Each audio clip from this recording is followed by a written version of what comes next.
The jungle steamed like a living thing. It was 1945, somewhere in the Pacific, when a column of Japanese prisoners stumbled into a newly built Allied POW camp. Among them, 30 women, mostly nurses and clerks, uniforms torn, faces grey with tiredness. The air smelled of cleaning medicine and diesel, a mix too clean for war. They expected punishment. Instead, an order came that made their stomachs twist harder than hunger ever had. "Line up, women to the left." The women froze.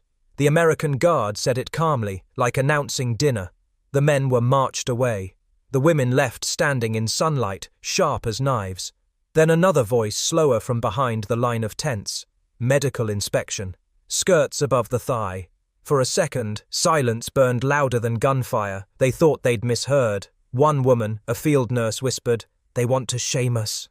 Another muttered, "Better die than obey." Yet no rifles lifted, no laughter followed, only a clipboard and a woman in khaki approaching, a US Army nurse. Her name tag read, Corporal Miller. She didn't sneer or stare. She simply pointed to a folding table stacked with medical kits and iodine bottles. The Japanese women hesitated, the order repeated. Slowly, trembling, they lifted their skirts above their knees, some crying, others numb. The American nurse squatted, eyes focused on each leg, checking for sores, rashes, infected cuts. The Japanese had marched through swamp and coral for weeks. Their skin told the story. "Jungle rot," Miller said, not unkindly. "We'll treat them." Sato's heart raced with confusion. Why would captors care about infected legs? She remembered her own wounded comrades abandoned in the jungle because medicine was for the empire, not for women. Here, the enemy used medicine on enemies. Reports later estimated over 3,000 Japanese women were taken prisoner during those final Pacific campaigns. Many were treated by Allied medics within days of capture. It wasn't mercy they expected, it was humiliation. But what they got was something far stranger, clinical compassion. When Miller stepped back and said, "Next group," Sato stared at her boots, wondering what kind of war punished you with kindness. That night, under tar paper roofs and mosquito nets, whispers rippled. "They made us show our thighs, but not for shame. Tomorrow they said there'd be more inspections," and that was when the real shock began. Morning hit the camp like a slap, bright, humid, buzzing with flies. The women of the previous day stood again in formation, skirts tied just above their thighs. What felt like humiliation yesterday now felt like ritual. Sato's breath came slow, her pulse loud in her ears. The American nurse, Corporal Miller, arrived with 2 medics and a translator holding a clipboard. There was no shouting, no smirking, just quiet efficiency. Still, the order sounded cold. "Step forward, show the legs." They did, and something strange happened. The medics weren't soldiers, they were healers. They dabbed ointment, brushed off moldy bandages, even wrapped gauze with hands that trembled from heat, not cruelty. The translator explained in careful Japanese, "It's for tropical disease control, fungal infection. You must report all sores." Reports later revealed that malaria, dengue, and skin fungus hit nearly 70% of prisoners across tropical camps. Left untreated, it spread fast legs, feet, even bloodstream. The inspection wasn't punishment, it was triage. Still, the women's shame didn't vanish. The act of lifting cloth, of exposing skin before enemies, cut deep into years of imperial discipline. In Japan, modesty was armor. Here, in defeat, that armor melted. Sato glanced around. One medic whistled softly through his teeth while wrapping another woman's thigh. But it wasn't lewd, just routine. Miller caught his glance, snapped eyes on the wound. The authority in her voice startled everyone. She treated her own men like tools, not masters. When a soldier offered Sato a canteen, she hesitated. He insisted. The water was cold, colder than she'd felt since capture. It shocked her throat than her eyes. She blinked hard, not sure if she was crying or sweating. They looked at us like patients, not enemies. One former POW later recalled in her post-war diary, "It was the first time an American touched me without hate."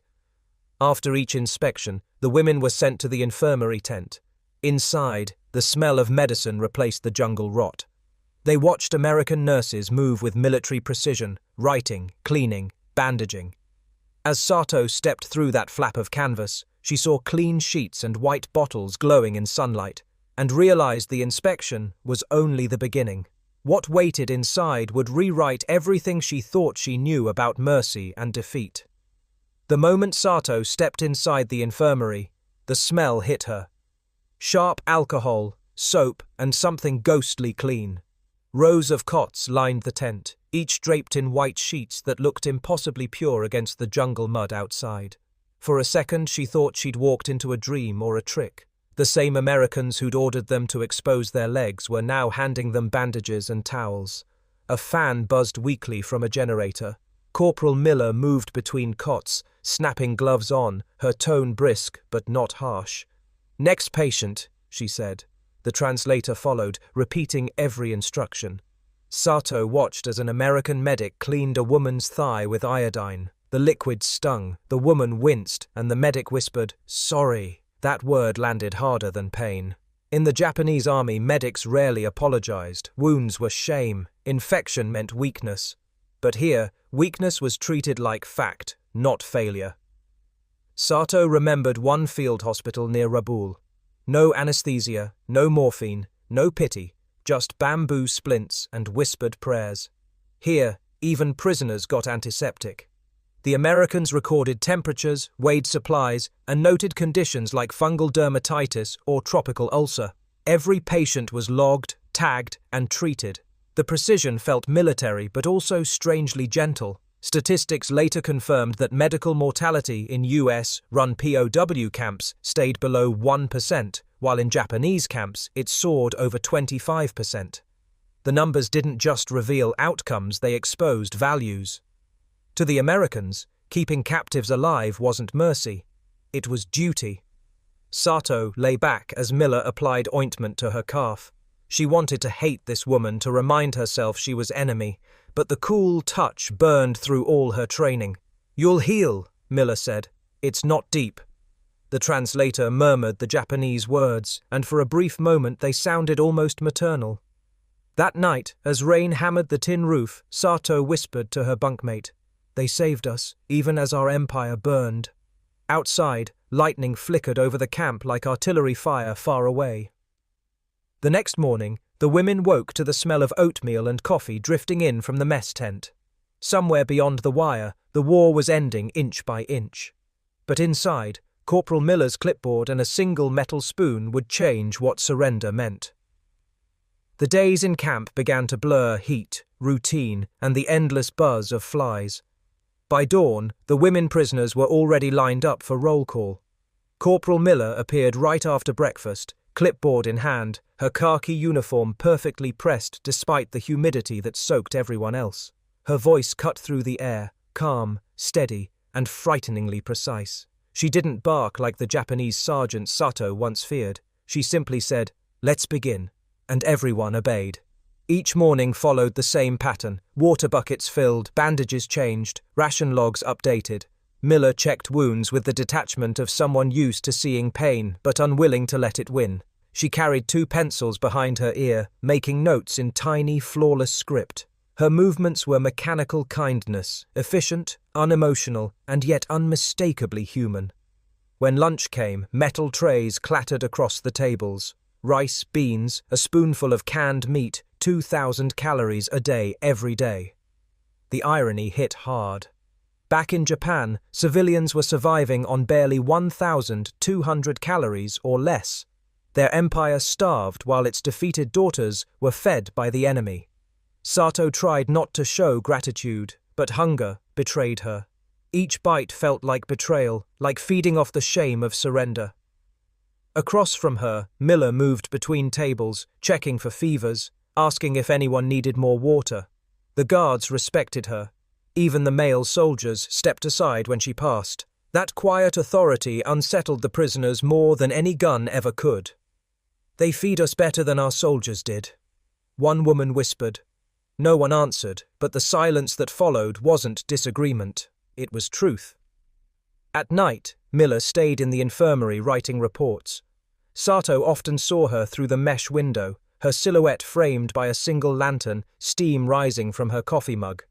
She'd remove her cap, rub her eyes, then lean back to listen to the distant hum of generators. She looked tired, almost fragile. Sato couldn't decide if she was a machine or a saint. But one sound haunted her, the metallic scrape of cutlery from the mess tent. It was ordinary, almost domestic, yet every time the spoons hit the trays, it echoed like guilt. That night, Sato couldn't sleep. The rhythm of metal on metal replayed in her mind, pulling her towards something she didn't understand, something waiting in the letters she would never send. The sound of pencil scratching filled the barracks. Each prisoner was given one thin sheet of paper, standard Allied issue lined faint blue, a red stamp reading censored. The guards explained through the translator. They could write to family, but every line would be checked. No complaints, no military talk, only personal matters. The irony bit deep. What personal life was left for prisoners of a vanished empire? Sato gripped the pencil. Her fingers shook from exhaustion, not fear. She began, "Mother, I am alive," then stopped. "How do you explain that your captors made you lift your skirt, not to shame you, but to save your legs? How do you tell your mother that your enemies treat your wounds more gently than your comrades did?" She wrote anyway. "They made us show our thighs. It was for medicine, not dishonor."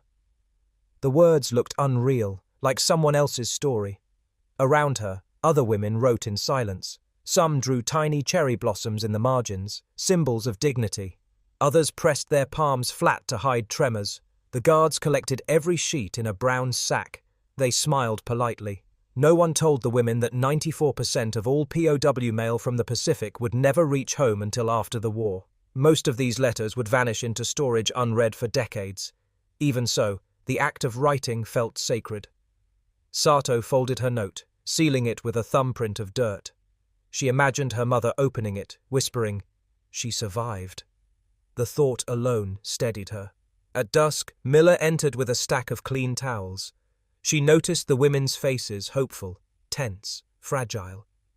"Mail day," she said quietly. No mockery, no pity, just that. For a moment, Sato thought Miller almost envied them for still having someone to write to. That night, rain began to fall again, drumming softly against tin roofs. The camp lights flickered. Outside, a guard's voice echoed through a megaphone. "Inspection tomorrow, Group B." The words froze everyone mid-breath. Sato looked down at her ink-stained fingers. Tomorrow meant another line, another order to expose what little dignity remained. Yet deep inside, something unexpected stirred. Trust. Maybe this time they would walk in by choice.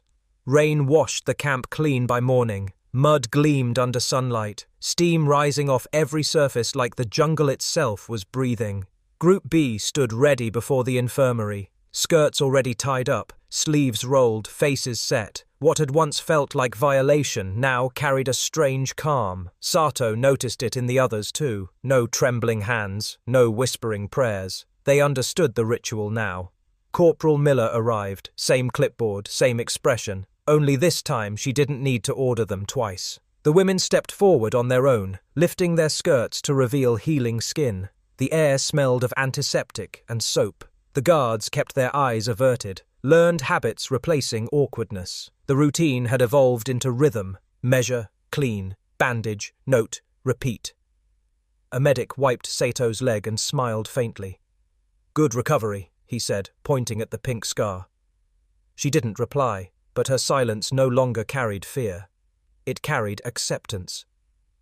Within 2 weeks of these health checks, over 40 skin infections had cleared across the women's camp.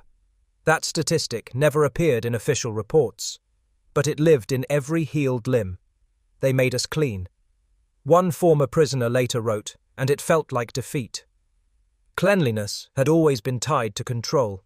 To be washed by the enemy was to admit they ruled not just your body, but your shame.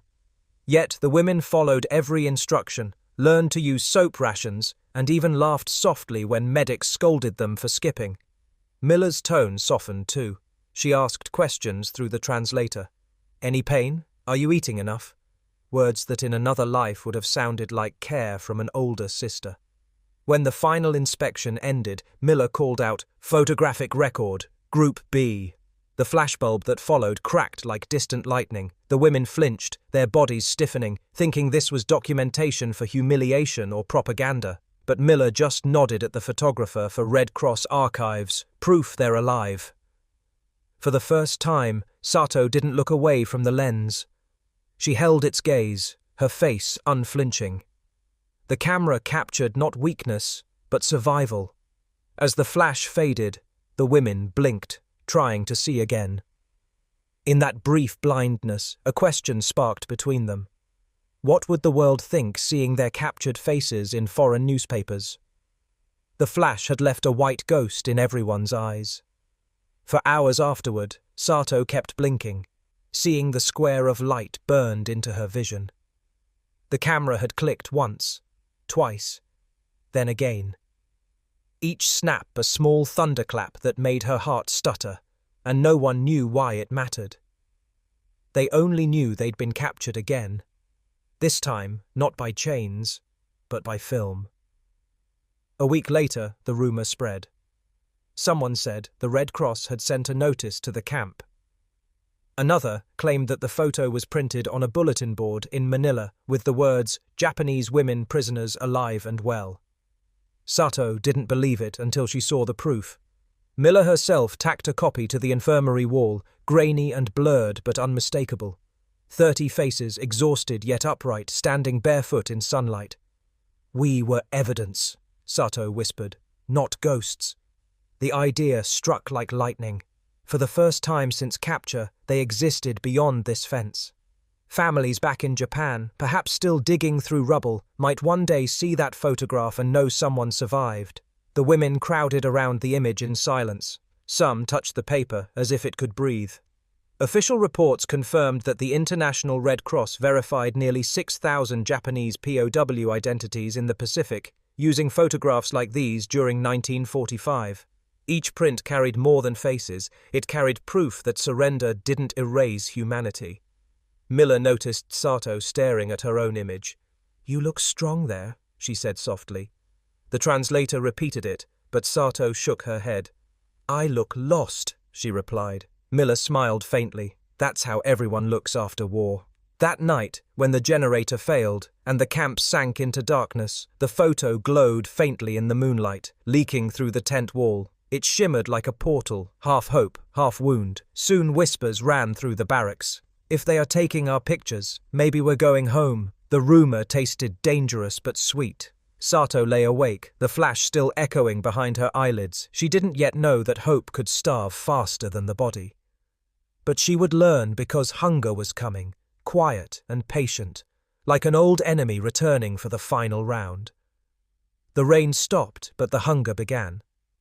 Supplies that once arrived every week slowed to a trickle. The camp kitchen burned half, empty crates for fuel, and the smell of wet wood mixed with the faint bitterness of boiled rice. The women noticed first, their rations shrinking from solid meals to thin porridge. Corporal Miller noticed too. Her own tray looked no fuller. By late August, the camp's daily allowance had dropped from 1.5 pounds of food per person to less than a single pound. The numbers weren't in any report, but the hollow cheeks said everything. Yet the Americans didn't hoard. When the cooks realized they'd run out of canned beans, they split their own rice balls and handed them to the prisoners. That night, Sato watched something she couldn't have imagined a month earlier. An American sergeant and a Japanese nurse sitting side by side, eating from the same dented pot. No speeches, no translation, just the shared sound of spoons scraping metal. "We starve together," Miller said quietly. The translator didn't bother repeating it. It was clear enough. In Japan, propaganda had painted Americans as beasts, devourers of women and pride. But here, under the low lamps of a jungle camp, the enemy starved with them, and somehow that broke more walls than any mercy ever could. Sato felt her stomach tighten after every meal, not from pain, but from guilt.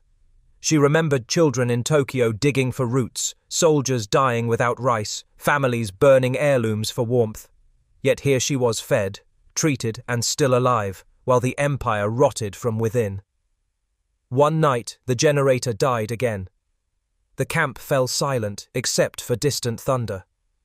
Sato lay awake, listening to her own heartbeat, counting each slow pulse like rationed grains. Outside, Miller argued with the supply officer, her voice sharp, tired, desperate. If we run out, we run out together.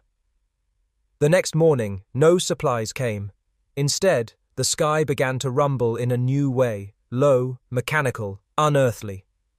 The guards looked up, shading their eyes. Engines. Sato stumbled outside, thinking it was another bombing, but what fell from the sky wasn't fire. It was paper. Hundreds of leaflets fluttering down like snow over the wire, blanketing the mud in white. The sky was white with paper.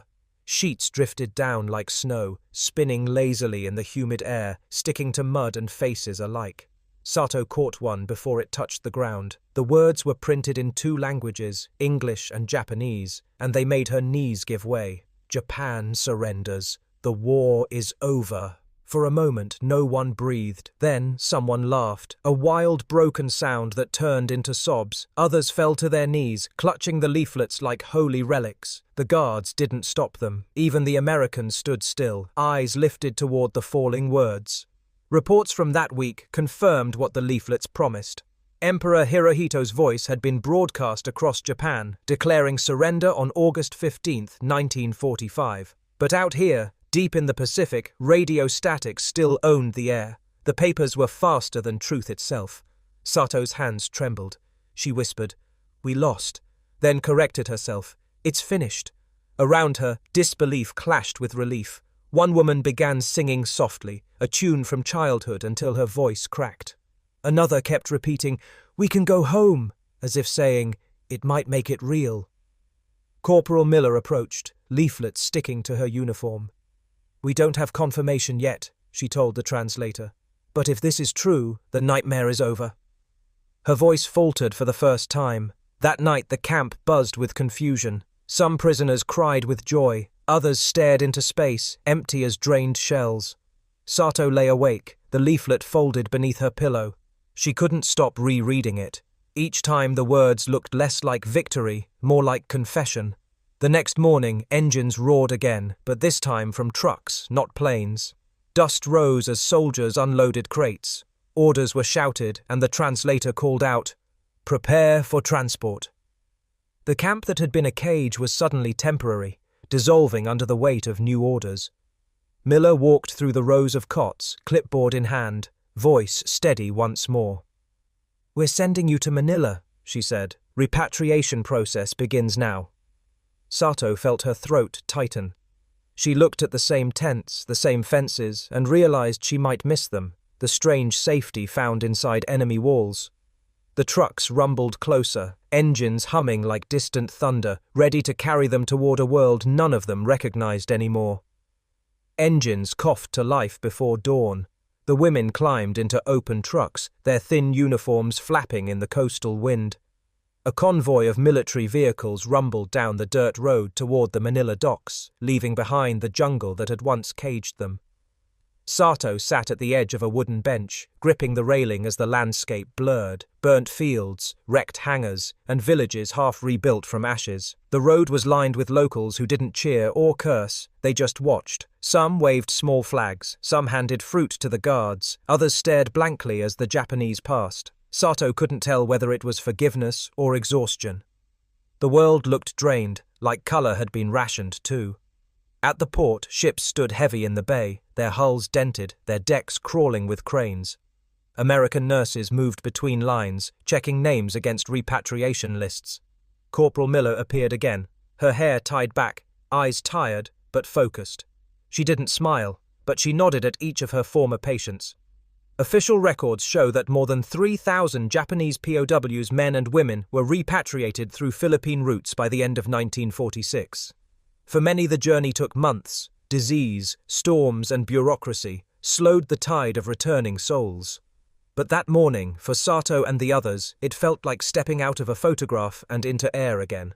On the dock, a medic offered them clean dresses, simple cotton, not uniforms. Changing clothes felt stranger than surrender. Sato looked down at the fabric, white and soft, and thought, this is what freedom feels like. Fragile, borrowed, temporary. As the ship's whistle blew, Miller stood near the ramp. "Safe passage," she said. The translator repeated it, but the women already understood. Sato raised her hand in a small salute. one soldier to another. Miller returned it without words. When the ship pulled away, the camp receded into a blur of canvas and palm trees. The sea shimmered like broken glass, endless and unfamiliar. The wind carried salt and something else, a hollow silence where orders used to live. Sato turned one last time. On the pier, Miller's khaki figure grew smaller until she was only a dot against the light. She didn't know it yet, but that image would live inside her forever. Decades later, the war lived only in her knees. Sato, now grey-haired, gentle and slow, moving, sat by a window in Tokyo. Her granddaughter's schoolbooks spread across the table. The girl was writing a report on peace and post-war Japan. She looked up and asked, "Grandma, what was it like to be captured?" Sato smiled faintly. The question wasn't new, but the world that asked it always was. She reached for a faded envelope, the paper thin as onion skin. Inside it was the photograph 30 women standing barefoot in sunlight, their faces caught between fear and defiance. "They forced us to show our thighs," she said quietly. The girl's eyes widened. "That sounds terrible." "It was," Sato replied, "but not how you think." She told her about the inspections, the nurse named Miller, the smell of iodine, the rationed rice, how what began as humiliation became survival. It wasn't kindness at first. She said it was protocol, but sometimes protocol saves more than medicine. The granddaughter scribbled notes, listening like the world depended on it. Sato continued, voice low, almost reverent. "They treated us like humans when we didn't think we were any more." Records gathered in the decades since confirmed her memory. Less than 10% of female Japanese POW testimonies described abuse under Allied supervision. Most spoke instead of confusion, strict order, and unexpected mercy. Sato tapped the photograph with a trembling finger. "I used to hate that image," she whispered. "It reminded me of defeat. Now I see it as proof we survived something worse than death, our own hatred." Outside the city hummed with traffic and neon, a world rebuilt on the bones of surrender. The girl looked at her grandmother and asked, "Do you forgive them?" Sato smiled again, a small, tired smile. "They didn't ask for forgiveness," she said. "They gave us something harder to carry. Mercy." She folded the photograph carefully and slipped it back into the envelope. The paper made a soft sigh, like closing a door that had waited 80 years to rest. In the end, she didn't remember the camp fences or the soldiers' rifles. She remembered the strange order that began it all and how exposing skin for the first time exposed their shared humanity.